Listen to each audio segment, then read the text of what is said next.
नमस्कार, जनता पॉलिटिक्स में आपका स्वागत है।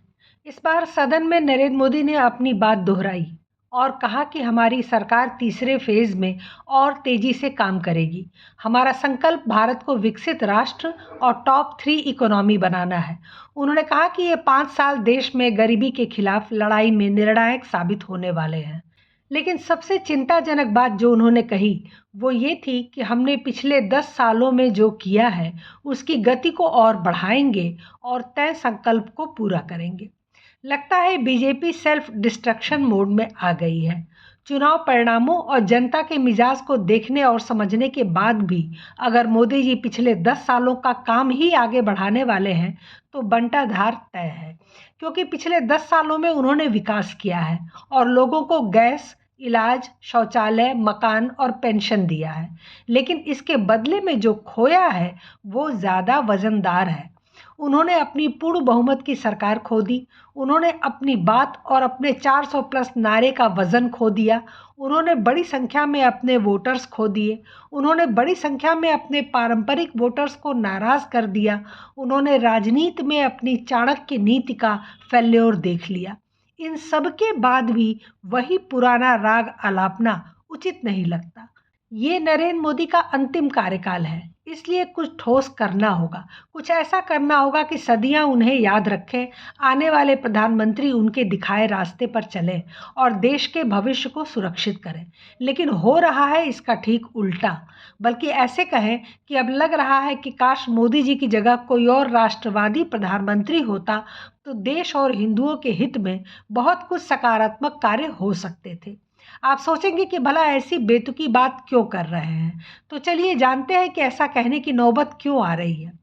बांग्लादेश की प्रधानमंत्री शेख हसीना 22 जून को नई दिल्ली आई थी। मोदी जी ने उनसे मुलाकात के दौरान बांग्लादेश और कोलकाता के बीच एक नई ट्रेन सेवा की घोषणा की। वो चटगांव और कोलकाता के बीच एक नया बस मार्ग भी शुरू कर रहे हैं। अब जल्द ही कोलकाता से राजशाही तक एक यात्री ट्रेन चलाई जाएगी। साथ ही इस महीने में मालगाड़ी का ट्रायल रन भी होगा।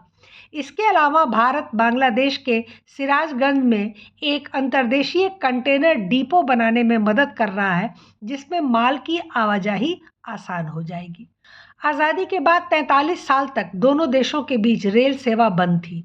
2008 में कांग्रेस ने पहली ट्रेन मैत्री एक्सप्रेस को कोलकाता से ढाका के लिए शुरू किया और वही अंतिम ट्रेन बनी रही 2016 तक। फिर मोदी जी आए, उन्हें विकास के कीड़े ने काट खाया, लिहाजा भारत ने अपने खर्चे पर एक नई रेलवे लाइन बिछाई भारत और बांग्लादेश के बीच, जो 2018 में बनकर तैयार हो गई। इसी बीच 2017 में दूसरी नई यात्री ट्रेन बंधन एक्सप्रेस को कोलकाता से चलाया गया।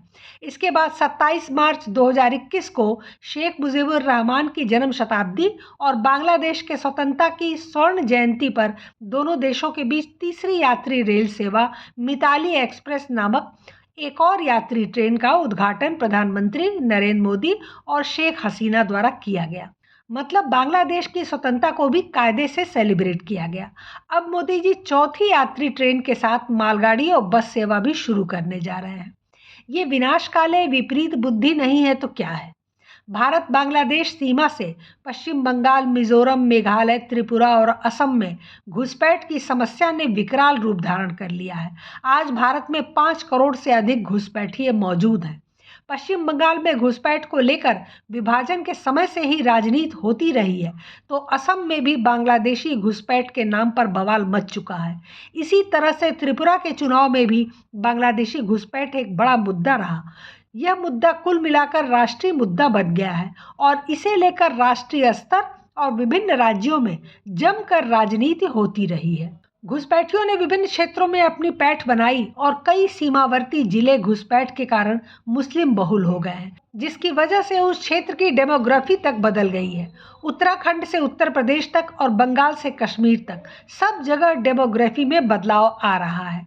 भारत में प्रवेश करने वाले बांग्लादेशियों के पास भारतीय नागरिकता के प्रमाण जैसे आधार कार्ड, वोटर कार्ड और पैन कार्ड भी होते हैं। बैंकों में अकाउंट होते हैं। ये देश के विभिन्न हिस्सों में भारतीय नागरिक बनकर काम करते हैं। नागरिकता के प्रमाण की वजह से इनकी पहचान करना बहुत ही मुश्किल है।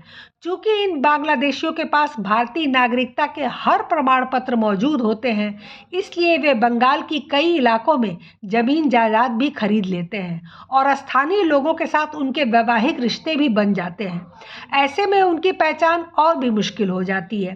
प्राइवेट कंपनियों की नौकरी की बात छोड़ ही दें, कई बांग्लादेशी केंद्र और राज्य सरकार की नौकरी भी करने लगते हैं, यहाँ तक कि विधायक भी बन गए हैं। भारत को निगलने के लिए तैयार इन सांपों से निपटने की जगह उनके आगमन के लिए नए रास्ते बनाए जा रहे हैं। अवैध हथियारों और नशीले पदार्थों के आवागमन के लिए मालवाहक गाड़ियां भी चलाई जा रही हैं। उनके लिए सारी सुविधाएं मुहैया कराई जा रही हैं कि आओ और हमारे देश को खत्म करके एक नया वतन बना लो। तुम्हें पालने पोसने और रहने खाने की जिम्मेदारी सरकारें उठाएंगी और अगर कहीं तुम्हें बेदखल करेंगी तो देश का न्यायालय तुम्हारे अधिकारों के लिए लड़ेगा। उस सरकार को खरी खोटी सुनाएगा जो तुम्हारे खिलाफ कोई कदम उठाएगी। आओ, पूरी पलटन लेकर आराम से आओ और हमारे सिर पर बैठकर तबला बजाओ, अराजकता फैलाओ, दंगे कराओ और हिंदुओं का उत्पीड़न करके उन्हें उनके घरों से भगाओ। कश्मीर और बंगाल के बाद अब वो उत्तराखंड और उत्तर प्रदेश से भी भागेंगे और तुम वहां राज करोगे। जो दिल्ली में क्या विकास किया है इसने, ये देखिए, ये धौला कुआं का सर्किल है जो कि किसी जमाने में बहुत ही अच्छा हुआ करता था। अब यहाँ पर पूरी की पूरी रोहिंग्या बस्ती हो गई है। ये देखिए, पूरा रोहिंग्या और बांग्लादेशी घुसपैठियों का घर बन गया है ये सिर्फ धौला कुआं नहीं, दिल्ली के हर फ्लाईओवर के नीचे इसी तरह का पूरा रोहिंग्या बस्ती बन गया है और फ्लाईओवर के ऊपर मजारें बननी शुरू हो गई है। ये धौला कुआं का हालत दिखा रहा हूं, दिल्ली का धौला कुआं है ये। यही है नरेंद्र मोदी की रणनीति। शेख हसीना को घुसपैठ के लिए कड़ी कार्रवाई करने और आवागमन के सभी मार्ग अवरुद्ध करने की जगह मोदी जी खजाना लुटा रहे हैं। निसंदेह ऐसा कदम प्रधानमंत्री देश हित में नहीं बल्कि नोबेल पुरस्कार के लिए उठा रहे हैं और उन्हें नोबेल पुरस्कार मिलने में हमारी कोई रुचि नहीं है। जब हम ही न होंगे तो क्या रंगे महफिल, किसे देखकर आप शर्म आइएगा। जब हिंदू ही सुरक्षित नहीं रहेंगे तो प्रधानमंत्री के पीछे मोदी मोदी कहने वाला भी कोई नहीं रहेगा। पाकिस्तान और बांग्लादेश में हिंदुओं की दुर्दशा और मौत पर सरकार की चुप्पी असहनीय हो जाती है, खासकर तब जब कुवैत, काबुल और यमन में हुई मौतों पर प्रधानमंत्री अपने मंत्रियों को भेजकर दुख व्यक्त करते हैं। यकीन मानिए, इनकी चुप्पी इन्हीं के लिए खतरनाक होती जा रही है और इसका परिणाम भी देखने को मिलेगा। वर्तमान माहौल को देखकर अटल जी का कार्यकाल याद आता है। उनके दूसरे कार्यकाल में बिल्कुल ऐसी ही अव्यवस्था हो गई थी। उधर बांग्लादेश बॉर्डर में 17 जवानों को बर्बरतापूर्वक मारा गया। इधर अटल जी कह रहे थे कि हम संयम से काम ले रहे हैं। इस घटना के बाद धीरे धीरे भाजपा का जनाधार कम होने लगता है। पूरी पार्टी को लग रहा था कि अटल जी के भाषण सारी कमियां छुपा लेंगे, पर ऐसा नहीं हुआ। धीरे धीरे पूरी जमीन खिसक गई और बीजेपी को पता ही नहीं चला। आज की स्थिति को देखकर यही लगता है कि इन्होंने इतिहास से कुछ सीखा नहीं, बस आत्ममुग्ध हैं। ये बहुत भयावह प्रतीत हो रहा है। सैकड़ों अहम मुद्दों पर सरकार चुप है। जनसंख्या विस्फोट हो या धर्मांतरण, हाईकोर्ट, सुप्रीम कोर्ट चिल्ला रहे हैं, वार्निंग दे रहे हैं, लेकिन सरकार चुप है। वक्फ बोर्ड की समस्या हो या कश्मीर में बढ़ते आतंक का, बंगाल मुगलिस्तान बन रहा हो या पंजाब खालिस्तान, चुप्पी है कि टूटती ही नहीं। ऐसे बहुमत और ऐसी सरकार का क्या काम। ये तो कांग्रेस से भी गई गुजरी स्थिति में पहुंच गए हैं। फिर भी इनका हश्र कांग्रेस जैसा नहीं होगा, यह बदगुमानी भी इनको है। वामपंथ को कभी भाजपा किनारे नहीं लगा सकी और मुसलमान तो उनके प्रिय वोटर रहे ही हैं। आखिर 2% वोट जो मिलता है उन्हें। भाजपा द्वारा खुद को बाकी दलों से ज़्यादा धर्मनिरपेक्ष साबित करने की कोशिश ने पार्टी को नुकसान पहुंचाना शुरू कर दिया है। आज उनकी 240 सीटें इसका सबूत है और आगे भी यह संख्या और घटेगी। यह तथाकथित हिंदू राष्ट्रवादी पार्टी के लिए अच्छा संकेत नहीं है। भाजपा धीरे धीरे कांग्रेस में परिवर्तित होती जा रही है और कांग्रेस मुस्लिम लीग में परिवर्तित हो चुकी है। फिर देश के हिंदू जाएं कहाँ? किससे उम्मीद करें? 2014 से 2024 तक कांग्रेस की अगर पूर्ण बहुमत की सरकार होती तो पहले ही कार्यकाल में वे अपने एजेंडा और अपनी विचारधारा के सभी बिल पास करा चुके होते। अब तक भारत को आंशिक रूप से मुस्लिम राष्ट्र बना चुके होते। लेकिन मोदी जी ने व्यक्तिगत छवि के लिए 100 करोड़ हिंदुओं के भविष्य की परवाह नहीं की। आने वाले 5 वर्षों में उनको चाहिए कि वो सभी मोह माया का त्याग कर भारत के भाग्य विधाता बने और भारत के समस्त नागरिकों को समानता का अधिकार प्रदान करें। और इन सब के लिए सबसे ज़रूरी है कि अपना एक मजबूत इकोसिस्टम बनाए। देखिए, इन्होंने किसान सम्मान निधि की 17वीं किश्त जारी की। मुद्दा छाया रहा नीट पेपर लीक का। इन्होंने 3 करोड़ नए पक्के घरों के निर्माण की मंजूरी दी। मुद्दा छाया रहा कंचनजंगा एक्सप्रेस की दुर्घटना का। फिर चेनाब पर दुनिया का सबसे ऊंचा रेलवे पुल बनाया गया। मुद्दा छाया रहा रियासी, राजौरी और पुंछ में आतंकी हमले का। इन्होंने ओडिशा में जनजाति समाज के व्यक्ति को सीएम बनाया। मुद्दा छाया रहा संविधान बदलने का। फिर नालंदा विश्वविद्यालय का उद्घाटन किया। मुद्दा छाया रहा बिहार में एक के बाद एक पुल ध्वस्त होने का। इन्होंने ओबीसी समाज के सबसे अधिक मंत्री बनाए। मुद्दा छाया रहा आरक्षण खत्म करने का। इन्होंने 14 खरीफ फसलों पर एमएसपी बढ़ाई। मुद्दा छाया रहा वाराणसी में चप्पल चलने का। आखिर क्यों? कर्नाटक में पेट्रोल, डीजल और पंजाब में बिजली के दाम बढ़े, लेकिन भाजपा लोगों तक ये मुद्दा लेकर नहीं जा पाई।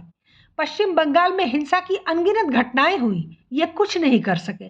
तमिलनाडु में 56 दलितों की मौत हो गई जहरीली शराब से। इनके बोरिंग प्रेस कॉन्फ्रेंस से कोई माहौल नहीं बना। अयोध्या स्टेशन से लेकर दिल्ली टर्मिनल गिरने तक और ईवीएम हैक होने तक की जैसी फेक न्यूज़ फैलाई गई, लेकिन ये काउंटर नहीं कर सके।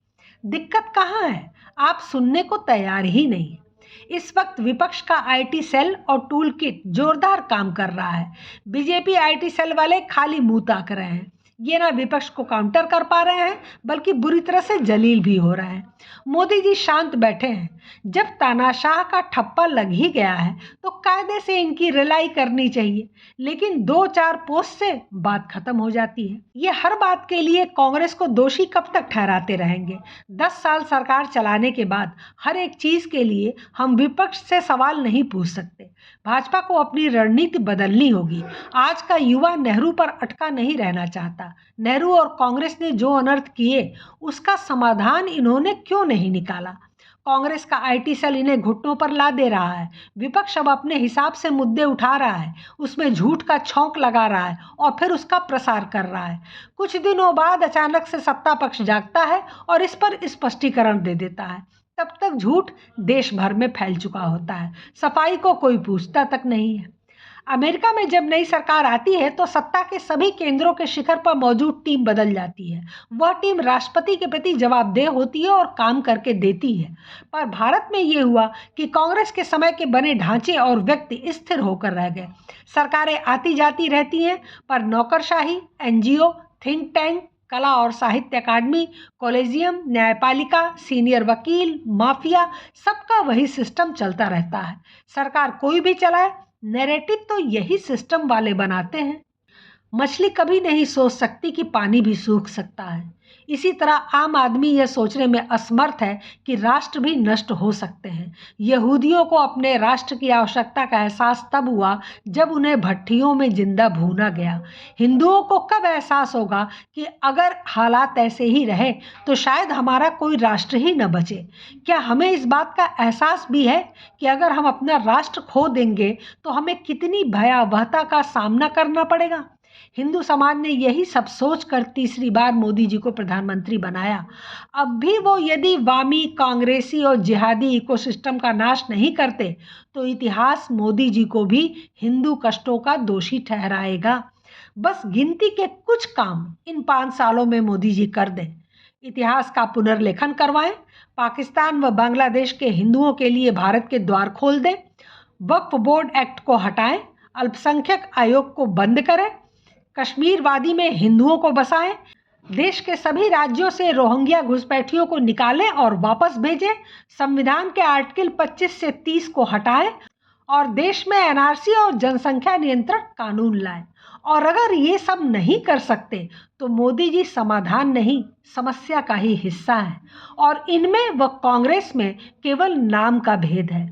हम जैसे हिंदुओं को अब भी आशा है कि मोदी जी हमारे साथ न्याय करेंगे, इस देश को राक्षसों के हाथ में जाने से बचाएंगे और हिंदुओं को एक सुरक्षित राष्ट्र सौंपेंगे।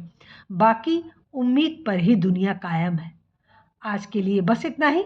हमारे चैनल को सब्सक्राइब करें, लाइक करें और शेयर करें। अपने विचार हमें कमेंट बॉक्स में ज़रूर बताएं। धन्यवाद। नमस्कार।